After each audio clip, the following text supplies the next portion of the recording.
on our show this morning. And on behalf of, Team Love FM and the people of Osekron, we say have our sympathies. We know that these are challenging times for you and your people.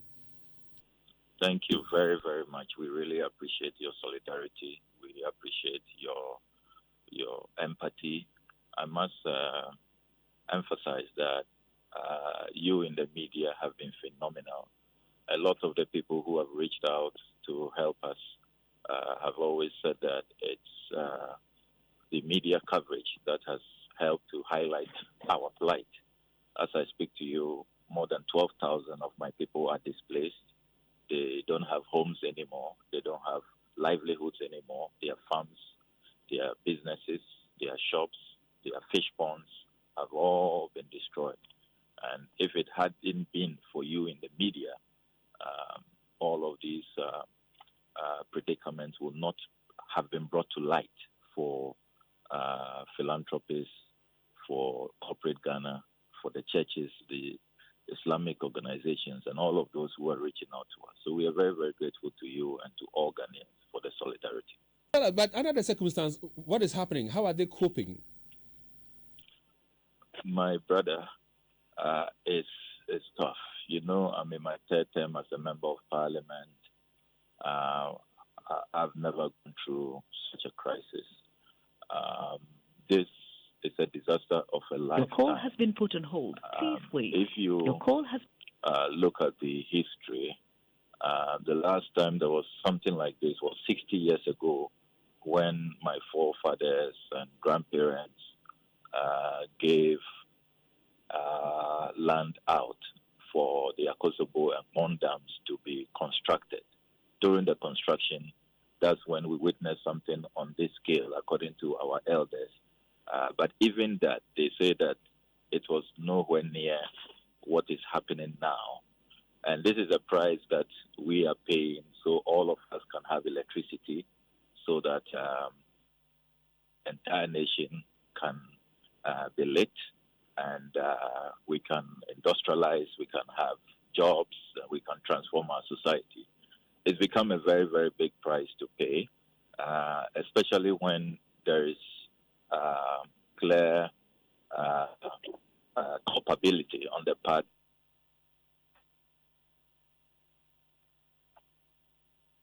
It's totally avoidable.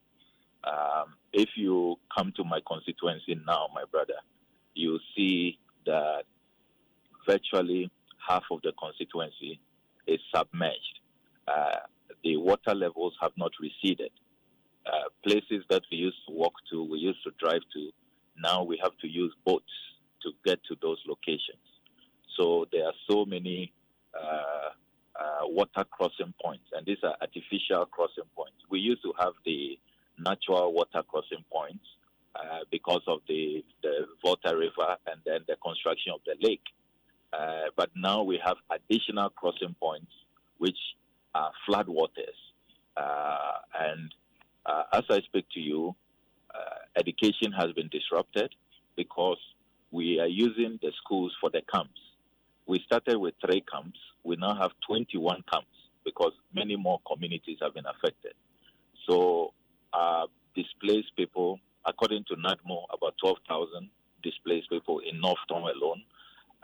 Across the country is 28,000 displaced people. But we are the worst hit. About 70% of the disaster happened in our place, particularly the Mafa traditional area, the Mafa area, which is still submerged. Many, many buildings are submerged. As I speak to you, houses continue to collapse because you know that houses can't stay underwater for a very long time. So we have counted more than 600 houses which have collapsed. It means that apart from people losing their livelihoods, they cannot return to their homes. They've lost their homes for good. The water has collapsed all these houses. Then I must also point out that we are faced with a looming public health crisis because they are crammed in classrooms. Remember that these are classrooms in day schools, not boarding schools. So they were not built for residential accommodation. So you don't have adequate toilets, you don't have washrooms at all, and the people are forced to live rough under the vagaries of the weather. So it has led to incidents of cholera, typhoid. You know, I invited the Ghana Medical Association, the Ghana Registered Nurses and Midwives Association. We have forged this partnership, what I'm calling the MP's Medical Caravan. And already they have presented a report that people are presenting with cholera, with typhoid, and with a lot of skin diseases because, you know, the water is contaminated. My people are used to drinking from the Volta River. That's what they used to cook. That's what they used to bathe, to wash, and other things. They swim in them. My people are very good swimmers. But suddenly they have to get used to avoiding the water completely because the water has gotten into all kinds of unwholesome arenas. When you come to the constituency now, you see mortuaries submerged, you see cemeteries submerged, you see public toilets, refuse dumps, landfill sites, sewage. So the whole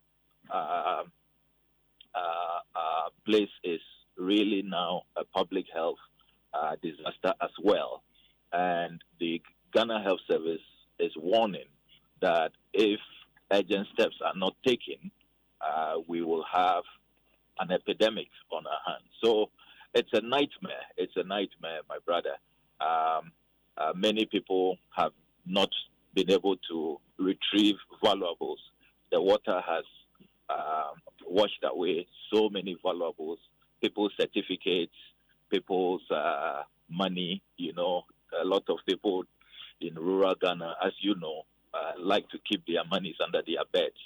But they saw gushing water and they had to run for their life. And when your life is at stake, you don't remember to pick anything. So they couldn't salvage anything. And so as for the loss, is incalculable. Properties running into millions and millions of Ghana cedis have been lost and have been washed away. So it's devastating. Sammy, you just scared me. I mean, telling me about, you know, the cemeteries, telling me about the mortuaries and what is happening as a result of the floods. You just scared me. But Sammy, the